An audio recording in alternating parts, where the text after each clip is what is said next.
a sin to read about.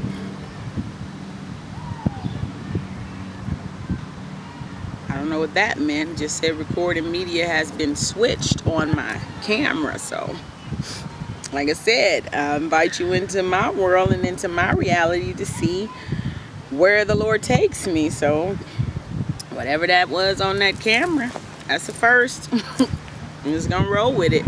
And as long as I see record, I'm just going to keep talking as long as I have something to say. But, the devil is in the details of my reality right now. But got 2/3 of the angels to handle that situation. So as long as I can come outside of myself and let the Lord fight my battles, you know, that's what I do. I've read the end of the book. We're on the winning side. You know, these things come upon us. You know, the disciples were crucified, jailed, stoned, all of that. So this life doesn't mean that the enemy won't test you, you know, but it's a trying and a testing of our faith, you know, and perseverance brings about patience. So just gonna persevere and persevere for a while. So I got a little patience, you know, that things are gonna turn out right. You know, every time I think back and I was going through stuff and in utter turmoil, I can't sleep, I got knots in my stomach, you know. I don't know how you're gonna work this situation out, you know. I don't know what I'm gonna do. I don't know what you know, how it's going to work out. But every time I look back, you know, the Lord, he worked it out. And that takes me back in St. Louis, back to the same time frame, you know, when I was in when the scriptures had come to me, to the little mother of the church, to be not conformed to this world but be transformed, you know, and preaching at that church and stuff. Well, even though I was back home, you know, safe from a bad relationship, it would still come up in my mind what I was, you know, what I had been through, and why would you treat me that way? If you love me, you know, how could you hurt me, and things like that. But when I would sit quiet, meditate, and let, you know, my thoughts go and let them come as they may,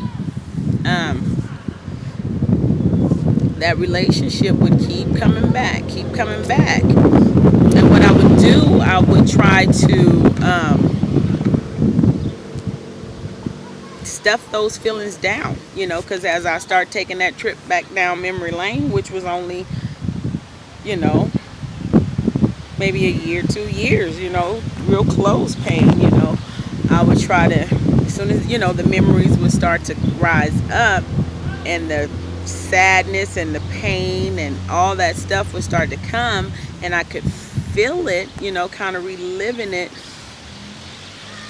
I would just, you know, no, I don't want to think about that, you know, it's over now, you know, I don't have to think about that. But then one day, sitting in my living room, sitting in my chair, and meditate and letting those thoughts come, when I got ready to, you know, leave the past behind me, don't even think about it anymore, the Lord told me, no, wait, you know, go back there, you know, revisit those places, because I want to let you know that I was always there, you know, because that was one of the questions. Lord, you know, why did you let me go through that? Where were you? Woo woo. And you're just like, you know, let the thoughts come, and I'll show you that I've always been there, you know. And so each incident, you know, when I was, you know, being abused, and at that point, you know, when I would call out or when I would pray inside, however, when I could remember the name of Jesus, you know, and invite him into the situation, he would stop hurting me. It would stop. Like, he wouldn't hit me anymore. And the Lord, revealed to me that I was in that room. I was right there, but I was waiting, waiting for you to call me, waiting for you to ask for my help. And, back to when I was, as I was sitting in the chair, I was set free, from that instance. And the Lord revealed to me that it was in that instance that I was going through that, through the fear, through the pain, the hurt, whatever, the enemy had in his trick bag for me. It was a shackle. It was a shackle on my foot, a chain. And when I let the Lord take me back and acknowledge and realize that he was there, it set me free from that chain of bondage, and that's where, we always talk about setting the captives free and bondage and all of those things. But for me, that was the process of going back and getting those chains off of me from my past.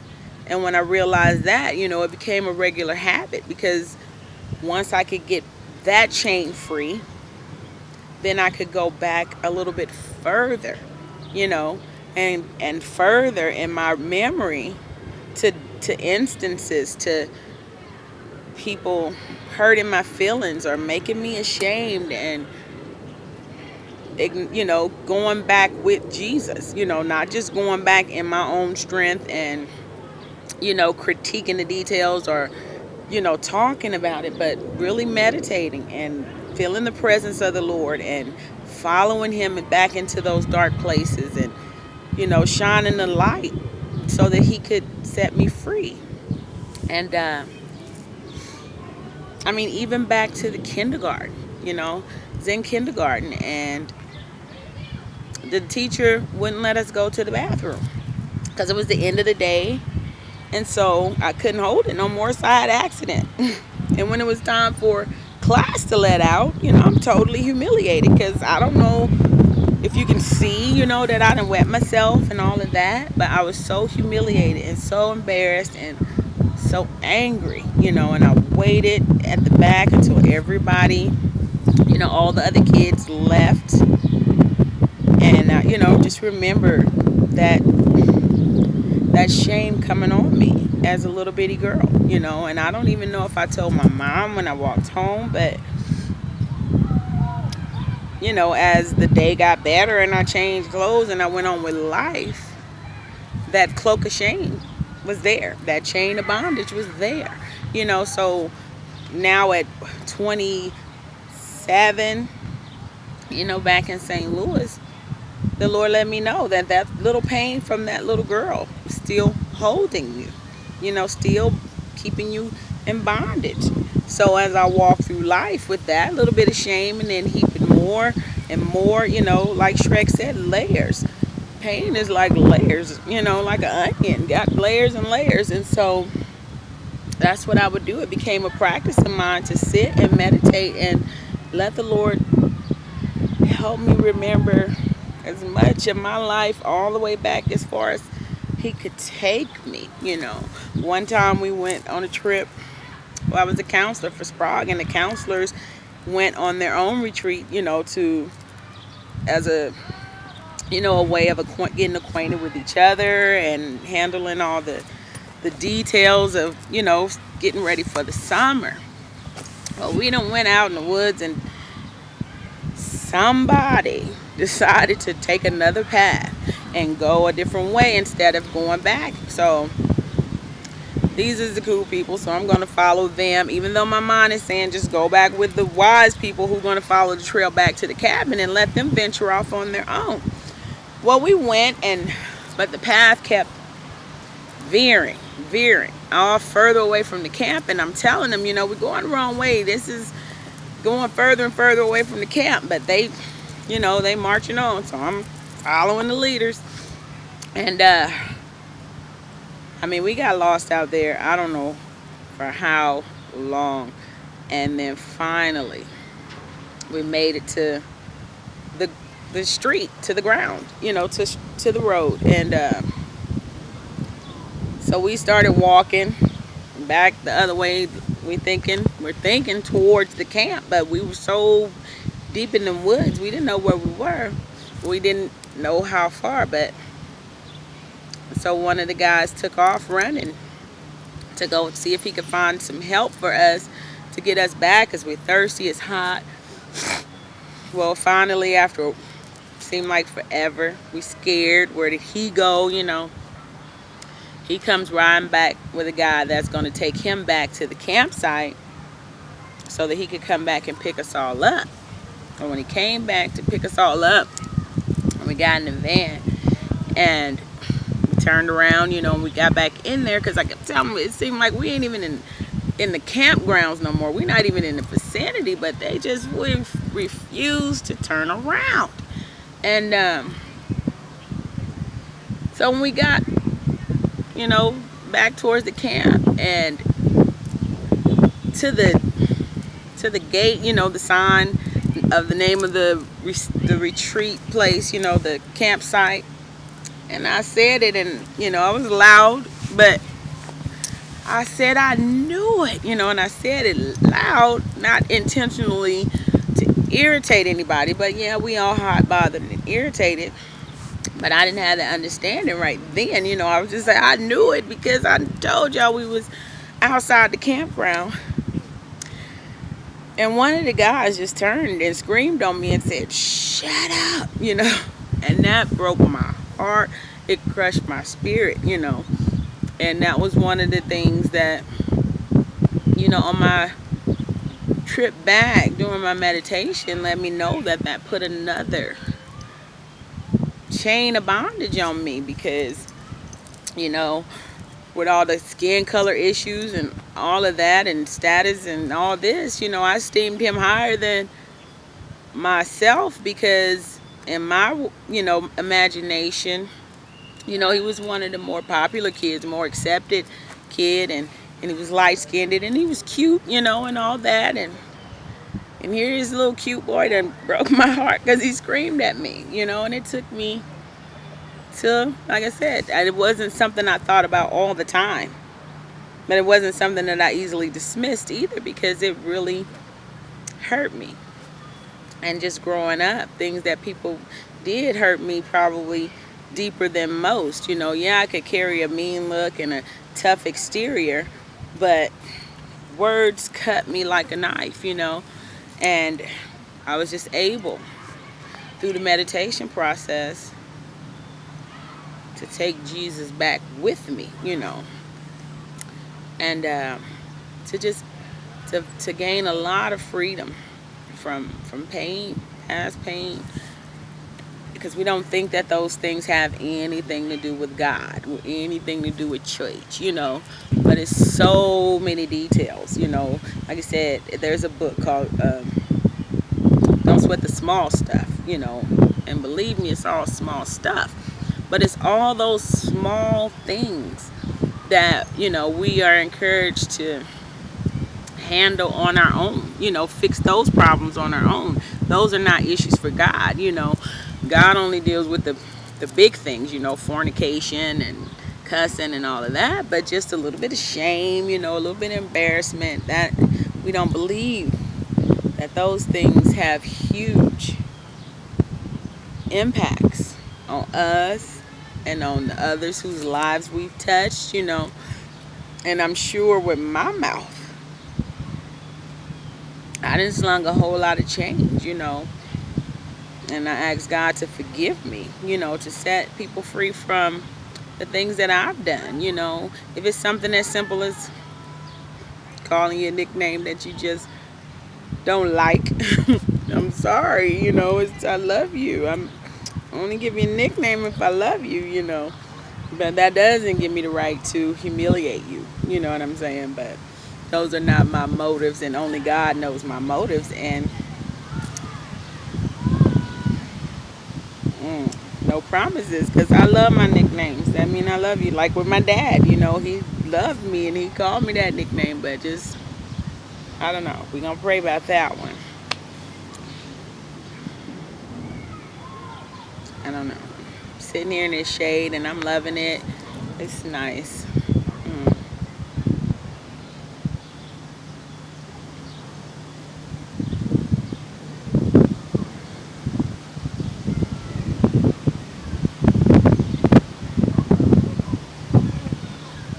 But yeah, that amazed me that was part of the process. And I'm going to jump up to the future because one of the girls used to come from my church here, and she's going on with the Father, bless her heart. But she would come and she would meet with me once a week, because that's what we do, share our hearts and see what's really going on, because a lot of times you don't know what's going on with yourself until you can speak and have a safe place to talk. Well, she would come to my house and I'd have all my books lined around, survey of the Old Testament, just all my stuff, my books, my dictionaries, my concordance. And she walked through the door and she was like, "What are you doing?" I was like, "Nothing, I'm just chilling." And she was like, basically, do I read these books for fun? And I'm like, yeah, because I'm not trying to go to school. My Bible, the disciples said, "Thank you, God, that you've shown this to unlearned men."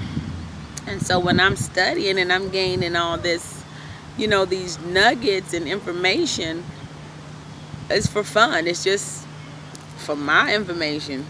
And just really, like I said, I've been lied to, so I'm checking everything, but I love it.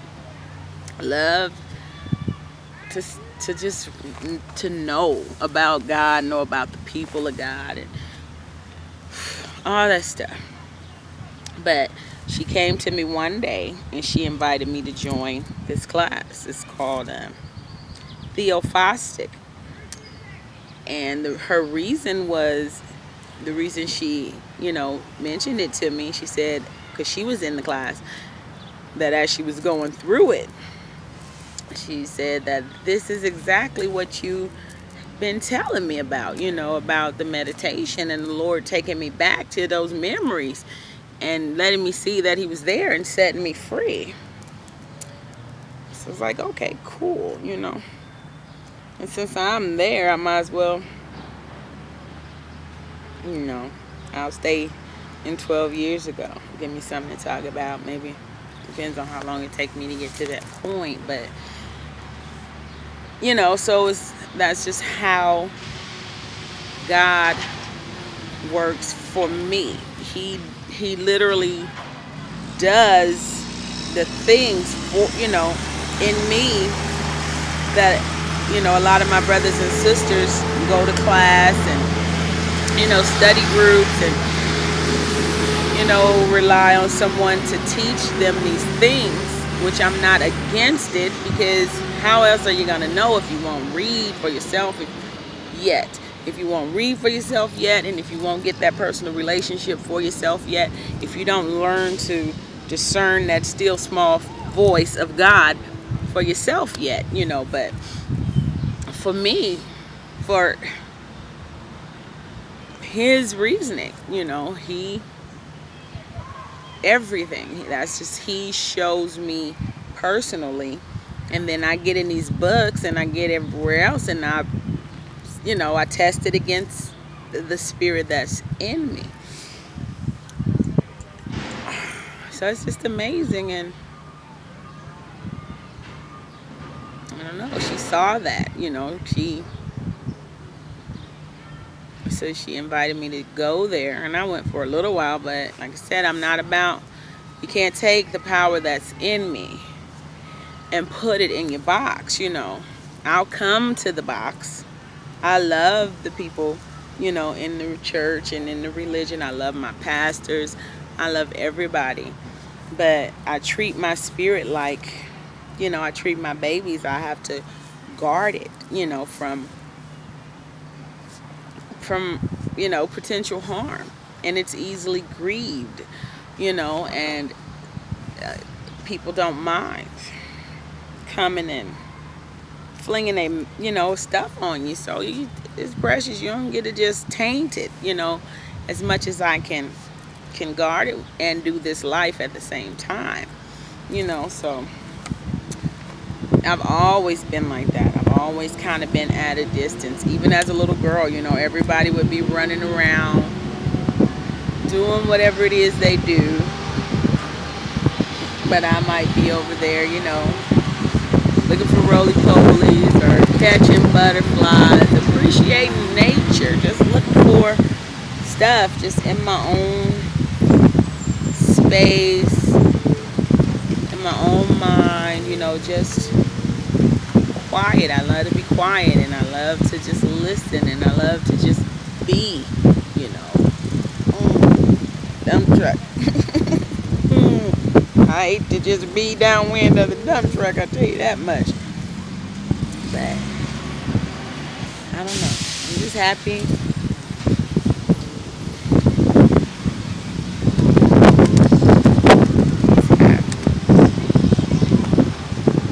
And I'm free. I'm free. My spirit, I'm free.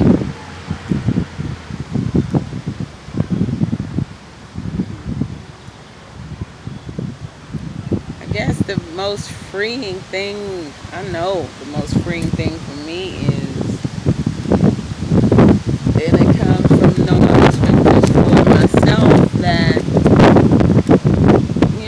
none are righteous per se as far as doing all the right things. There's no man is without sin, and if he tells you that he is, the Bible said he's a lie, and the truth ain't in him, and I believe that every sin that is, revealed in the scriptures is to let us know that just in case you think, that you are sin free, he covers the whole board, that let us know that we are guilty of at least, we all break the law at least one point. And God, his scales are just, we think, I thought about killing her. No, I thought about killing her, but you committed murder. But God's scales are just. If you break that law at any point, we're equally guilty. So he levels the playing field so that we ought not to be walking around here looking down upon one another, judging one another, critically. He said, Paul said, yeah, we'll judge. We'll even judge the angels. But the scriptures also warn, be careful of the measure by which you judge, because you too will be judged by that same measure. So if I'm sitting here looking at you, and these are the scales, and this is the one, the weight, and you have to stand on this side, I'll be the main one, keeping on more stones. So you got to get on here and balance that scale out. Life's too heavy. You ain't gonna measure up. So thank God I don't have a hell to cast you into, because as much and as harshly as I can judge you, you ain't gonna make it. But on Judgment Day, that's what that warning is about. While you heaping all them stones, making sure they can't balance that scale. You, me, we have to step up on our own scale that we put the weights on, So practice some forgiveness. Practice some grace. Mercy. God is love. If you see it, it walk like a duck, it quack like a duck. Yeah, she smoked. Yeah, she's a fornicator, but adding all those details. He said, let your yes be yes, and let your no be no. All else is from the enemy, So, and we love. We'll say yes when we take an hour to finish the rest, but all the rest of the devil's in the details, So, and that's how I live. I try to, and I have to practice it every day. When I see stuff, not to, because I look at people, like that's me. If I'm looking and I look at her, I automatically put me there. And then that stops me from, you know, to the best of my ability of judging, you know, criticizing and going the distance that I can go, because I don't want somebody, and I don't like it when I walk through the door and it's done to me. You know, I have no control over, you know, what weights you're putting on the scale that you have to step upon, you know. But I have to remember that, you know, I don't like it when it's done to me.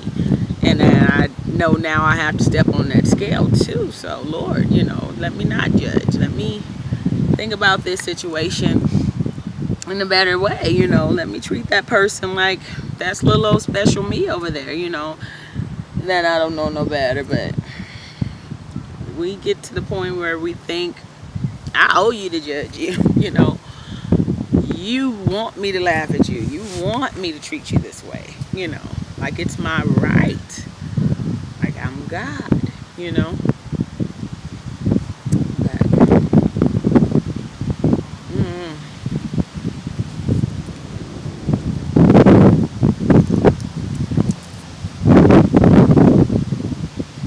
I don't know.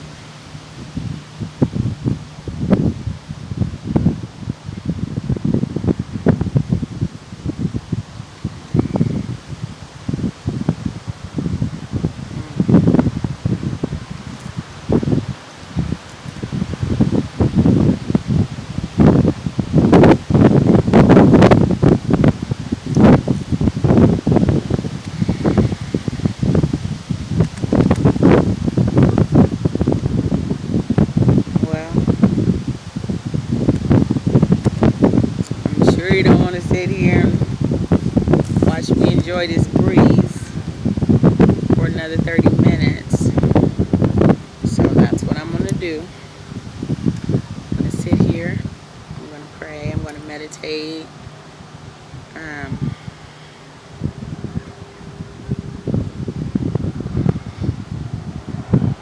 it's going to be free.